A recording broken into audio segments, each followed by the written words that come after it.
Labrīt, digitālās nedēļas 4. dienā, kas ir drošības diena. Atgādināšu skatītājiem, ka digitālā nedēļa Latvijā notiek jau 15. gadu, un Latvijas Valsts radio televīzijas centrs kopā ar partneriem ir šķiet jau neatņemama šīs nedēļas sastāvdaļa.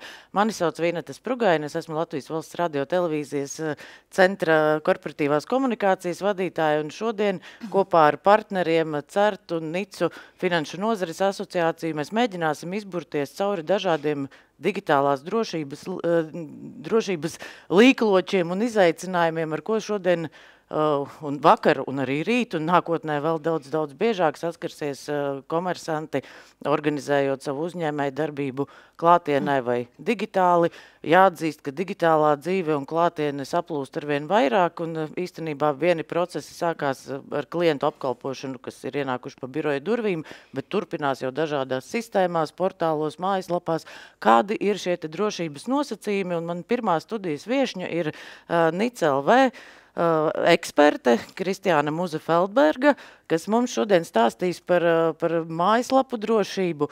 Kristiāna, varbūt īsi, ar ko nodarbojas NIC.LV?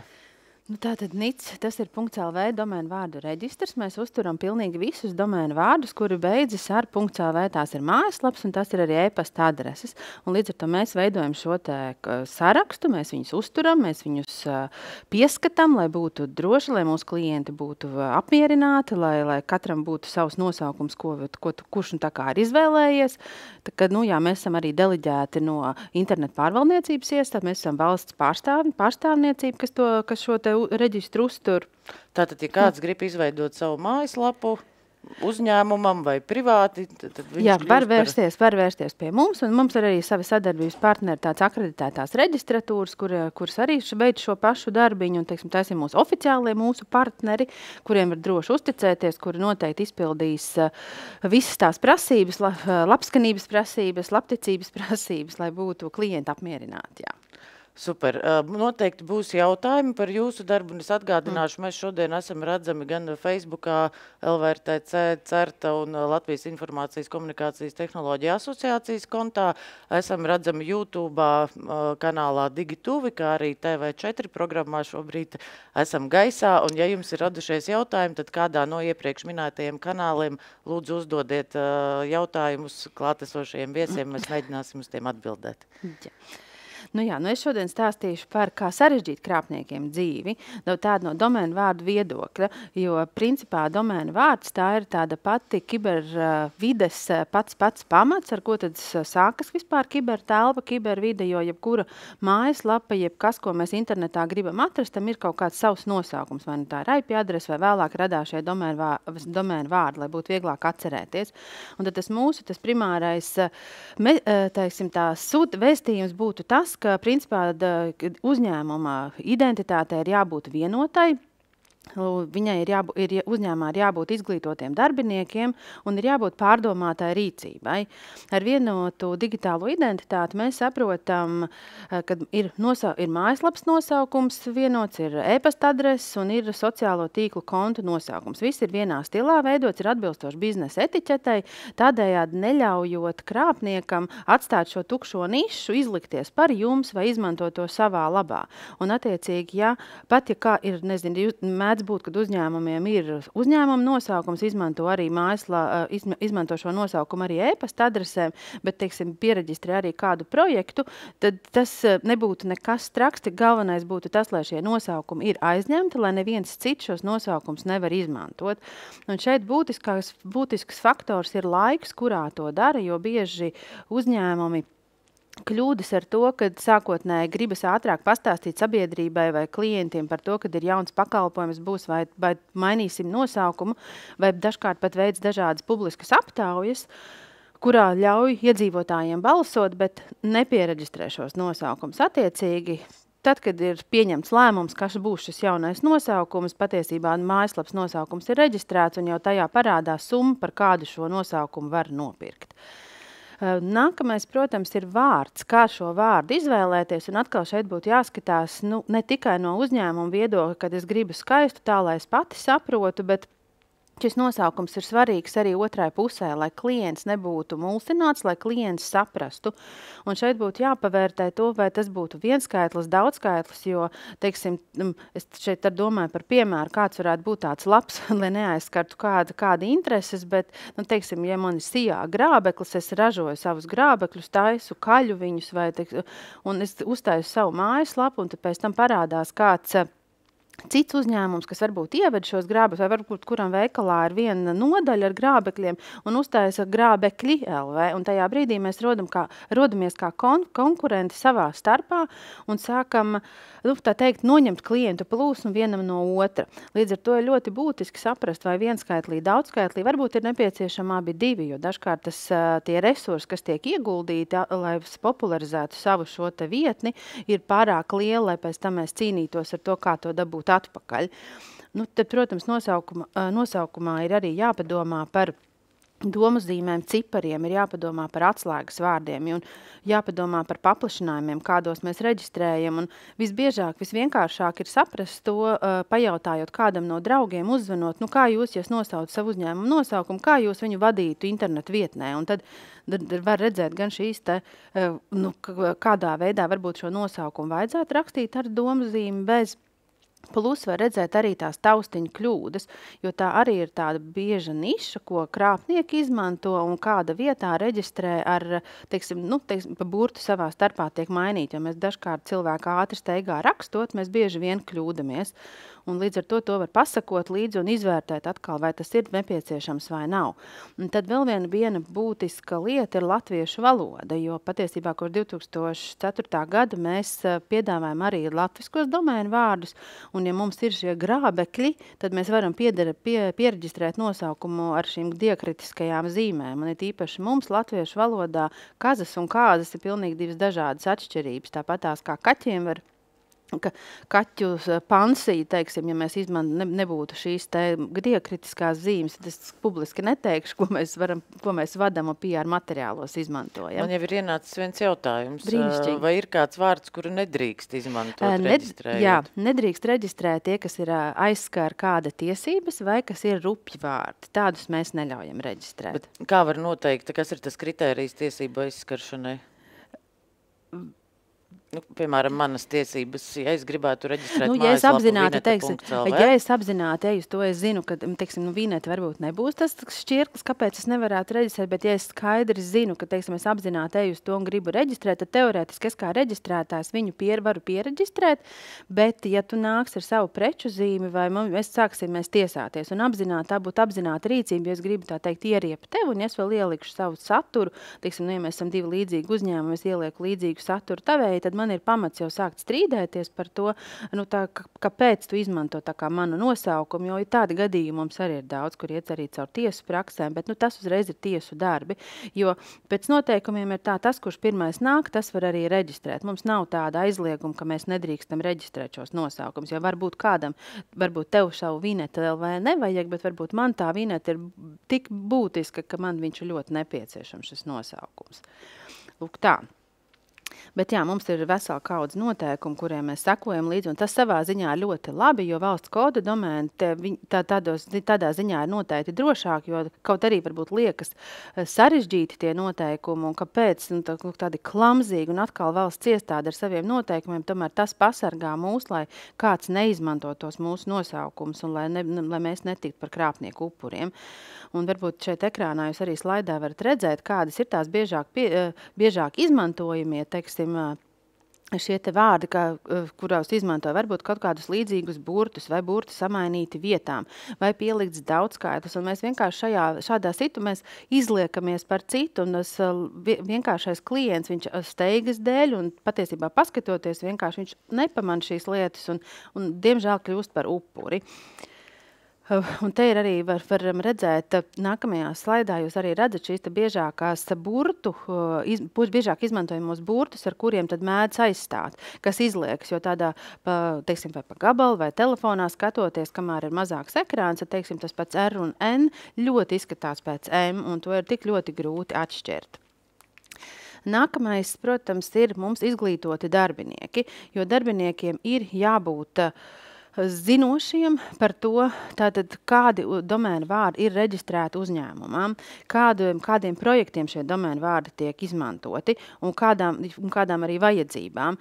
Un tāpat tās ir noteikti svarīgi saprast arī, uz kā vārdi šie domēnu vārdi ir reģistrēti. Nesen arī mūsu praksē bija piemērs, kur nāca uzņēmums, kurš pērk ārpakalpojumu no organizācijas, kura reģistrējas viņam uzņēmumu domēnu vārdus, uztur mājaslapas, e-pasta adreses, bet viņi šo domēnu vārdu nav reģistrējuši, izrādās šī uzņēmuma. Un tā problēma sākās brīdī, kad uzņēmums gribēja pamainīt pakalpojumu sniedzēju, jo patiesībā tam, kuram pieder domēnu vārds, viņš ar to var darīt visu.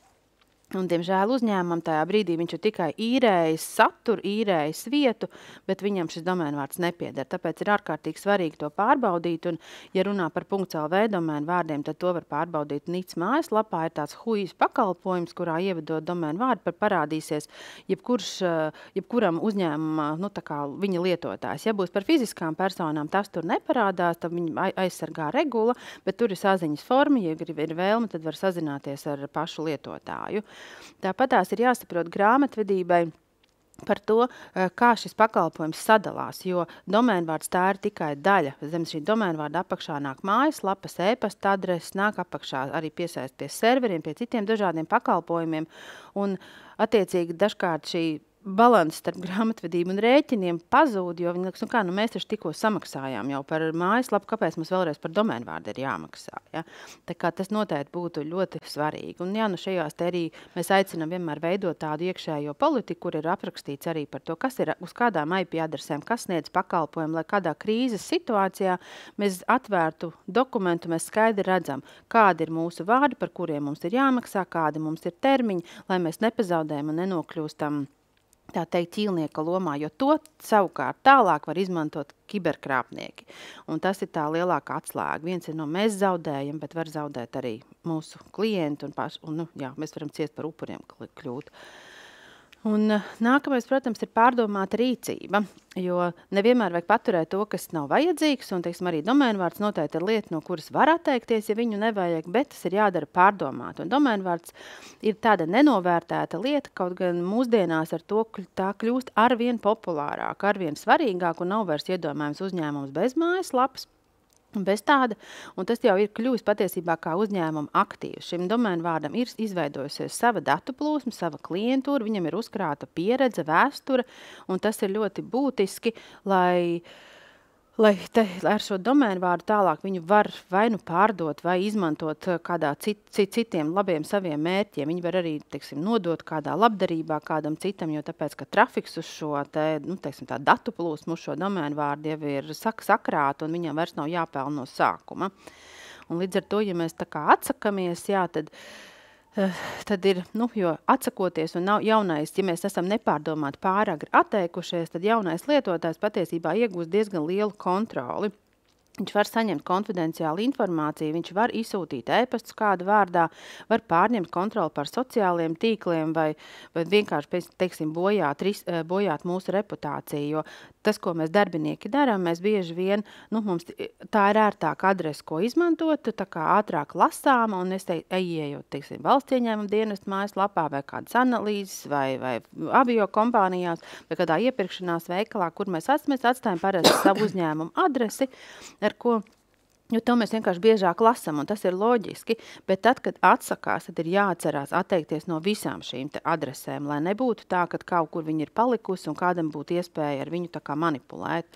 Tad noteikti mēs ieteiktu, tas risinājums noteikti būtu saulaicīgi un uzstājīgi brīdināt un informēt savus klientus, sadarbības partnerus par to, ka jūs mainat nosaukumu, ka ir jāizmanto, ka pāradresēt no vecās lapas uz jauno lapu.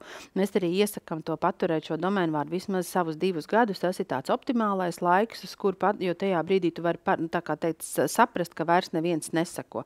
Bankas savus domēnvārdus patur visu mūžu garumā, jo viņi skaidri saprot to, ka tas var būt tāds krāpšanas vietne, ka līdz ar to tie paliek visā pasaulē, tie tiek turēti visu mūžu. Tālāk arī tāpatās vajag izmantot saviem kontiem noteikti 2-faktora autentifikācijas, drošas paroles un lai tas jūsu konts, ko jūs esat izmantojuši, lai viņš būtu drošs un lai neviens cits viņam klāt netiktu. Noteikti arī tai pārdomātā rīcībā būtu jābūt uzņēmumā kopējai sapratnei par to, kādā veidā mēs rīkojamies, kā darbojamies ar sadarbības partneriem. Ja mēs ņemam kādu ārpakalpojumu vai no mārketinga aģentūras vai no kāda cita uzturēšanas pakalpojuma, tad kādā veidā mēs reģistrējam, uz kā vārda mēs viņu reģistrējam, kas ir tās personas, kas drīkst kaut ko mainīt, ieteikt vai kaut kādā savādākā veidā labot.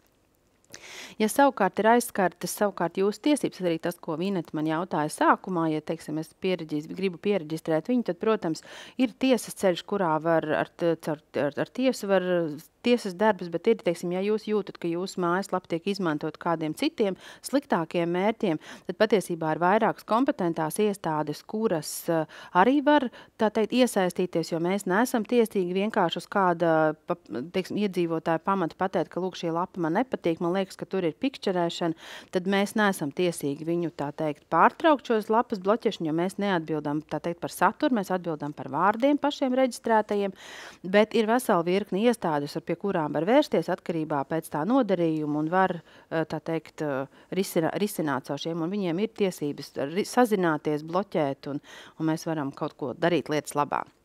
Un kā mēs varam palīdzēt, mēs esam principā atvērti priekš mūsu klientiem. Mums ir 24/7 servis, ar mums var vienmēr sazināties. Mēs sniedzam arī konsultācijas dažādos jautājumos, arī, ja juridiski liekas, ka kaut kas nav kārtībā. Mēs noteikti paskaidrosim un varēsim palīdzēt. Jā. Tā kā tas arī droši vien būtu.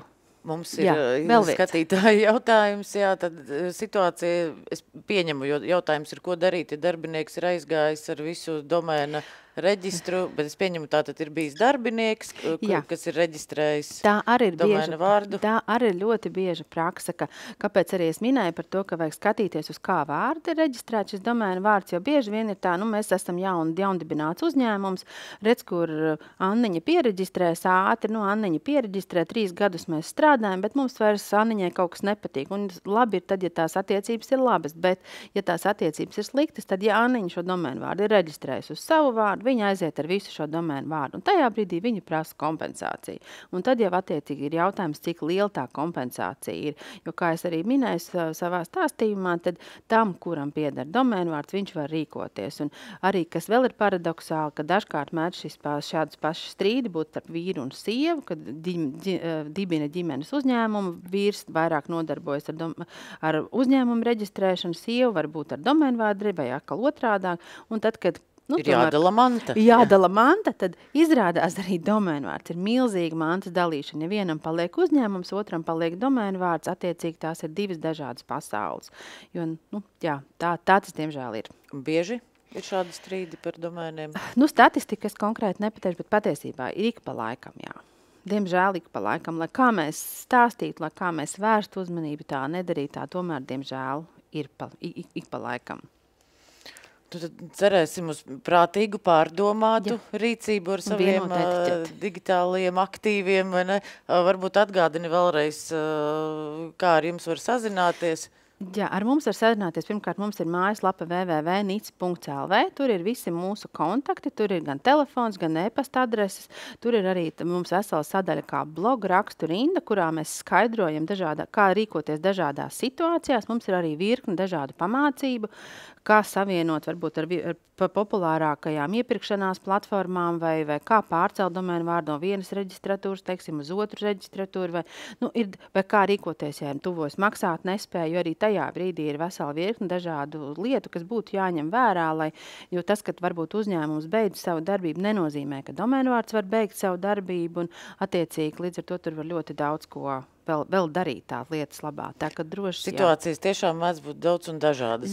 Nevajag kautrēties, konsultēties un izmantot iespēju, ka jūs esat tik plaši pieejami. Mēs esam smaidīgi, mēs esam draudzīgi, neskatoties to varbūt, ka mēs esam valsts iestāde un kāds baidās, bet tie, kas mūs ir iepazinuši, tie noteikti nebaidās un tie noteikti saka, jā, Nic, tas ir labi.